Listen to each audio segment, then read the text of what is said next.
Alright, so I'm going to be replacing the bearings in the rotor. So,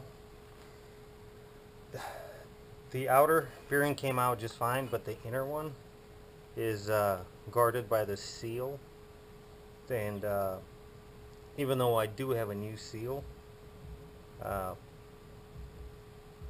if I was going to reuse the seal, there's an easy way to get it undone without damaging the seal. All you have to do is put the rotor back on the spindle, like so.